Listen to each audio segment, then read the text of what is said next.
science says that the environment signals the gene. That's epigenetics. The end product of an experience in the environment is an emotion. So as long as you're living by the same emotion every single day, you're signaling the same gene in the same way. And if that gene is related to a survival emotion, a stress hormone, then you're down-regulating the gene and you're creating disease. So when the person trades that emotion and really breaks free from the chains of their past, and now they're feeling an elevated emotion, well, now they're dialing down the gene for MS, and they're upregulating the gene for health and balance. And so the person, you'll say to them, where's the disease? Well, I'm not the same person. I'm not this. And the side effect of that is a transformation and healing. So the funny thing about it is the person who has the healing is not talking about the healing. Whether it's blind people seeing, deaf people hearing, we have crazy evidence now. What they're talking about is how amazing they feel because they're refreshed. They got a new lease on life. Yeah. And so now we have evidence in our research, and that silences the critic to show that what's possible for people. And now we have evidence in testimony, that we have evidence where people will stand on the stage and say, hey, I broke my back in 3 places.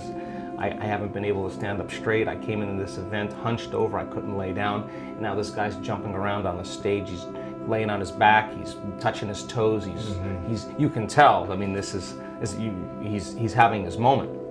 We changed somebody. Yeah. Someone with Parkinson's disease can't swallow, can't chew, can't blow her nose, can't stand up. One moment, the next thing you know, she's blowing her nose, chewing, swallowing. We changed her body, we changed her life, and we changed her future. And she doesn't look like a movie star, and she doesn't look like she's a vegetarian, and she doesn't look like she's buffed. She just looks like a normal person.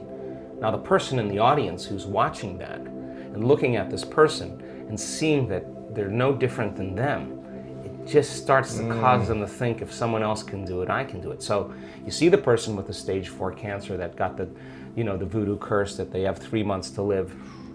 And now they have no evidence of cancer in their body, and they're standing on the stage telling that story, and somebody in the audience is checking her out going, I have the same condition, and if she can do it, I'm going to step right in that footprint, and I'm going to do it the way she did it. And all of a sudden, you start seeing this change in the community in a week-long event, because once there's a breakthrough, right? I mean, it's like a 4-minute mile. It's in the field, you know? But it's not only in the field, you're seeing evidence in 3-dimensional reality, and evidence is the loudest voice right now. And so people don't want to see talking heads. Anybody can see it on the internet. Information is readily available. What they want to see is evidence.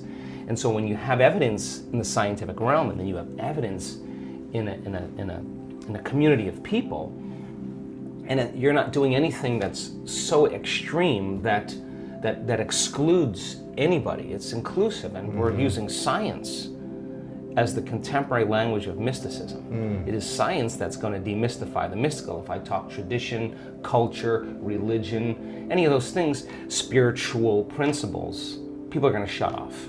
You're going to divide an audience. But science creates community. Right. So by building a scientific model, I don't subscribe to any type of meditation, because I look at the evidence of what we've gathered in, let's see, by applying this formula, to what extent can we prove to human beings how powerful they really are? And I think that has become something that has mystified me, because when I see blind people seeing in our workshops, I have to tell you that I'm more surprised than anybody. I'm standing up there shaking my head, and we have great evidence. This, one woman was, she's a nurse, and one day she just wakes up and she's got a blind spot in her eye. She can't see in the lower left-hand quadrant of both eyes, 6 o'clock to 9 o'clock. Wow. She's a nurse, she goes to see her colleagues, they do a scan, stroke on the optic nerve, and now she's legally blind. She can't drive her car, she runs her own company, she can't run her company, she can't type, she can't use the computer. She's compromised in a big way. Now with a stroke, you have 2 weeks really, that's the window. And if nerve cells are going to come back online, it's going to be those first 2 weeks. Wow. If they don't come back, the prognosis is live with it. Whether you have paralysis or whatever, that if a stroke causes brain damage in usually 2 to 3 weeks, you don't see much change. So they gave her the prognosis. You have to learn to accommodate and live with it. And so she wasn't satisfied with that answer, and she goes to one of her dear friends who's a physician, and the physician says, go check out the Dispenza guy. And she says, why don't you come with me? So they come to our event in Brighton in the UK was together. this within the 2 weeks, or was this later, do you know? Oh no, this is a year later. Wow. This is a year later. And so it's supposed to be irreversible at that point. And so she comes to the event, and she comes to the event for 2 reasons. Listen to this, to learn how to live with her handicap. That's the extent of what's possible And have in her more mind. peace and And then create a nonprofit to help people. Those were her 2 things. So somewhere in the middle of the event, it occurs to her that she could actually possibly heal her eyes. So she goes for it. She lays down after one of the meditations we lay down at the end, and all of a sudden, like in her head, she starts feeling this heat and this crackling sensation. Now, you have one of 2 options when something like this happens. You get scared. You get scared. It's the unknown. You contract, and your brain goes into high beta, and you disconnect. Something's wrong. I'm hurting something. Yeah, I'm having another stroke, whatever. Or you surrender and relax into it. Yeah, you go in. Yeah. And she let go, and she had the most incredible experience.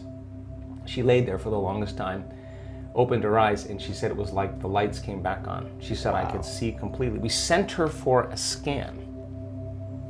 The Monday morning after that week-long event, the scan that had the left lower quadrant on both eyes from 6 o'clock to 9 o'clock was black. The post-scan, there isn't one black spot anywhere on her eyes. Now, she'd already done a scan a year prior. Yeah. She had the scan. So we'll give you the evidence, but that is not natural. Wow. That's not normal. But how do you explain that in conventional science? I mean, the truth is that we have incredibly powerful innate qualities for regeneration and healing once you hit that button. So then she stands in the audience and gives her testimony. Other people are going to begin to realize that they can heal from a stroke, and that's exactly what's happening. A collective consciousness is happening.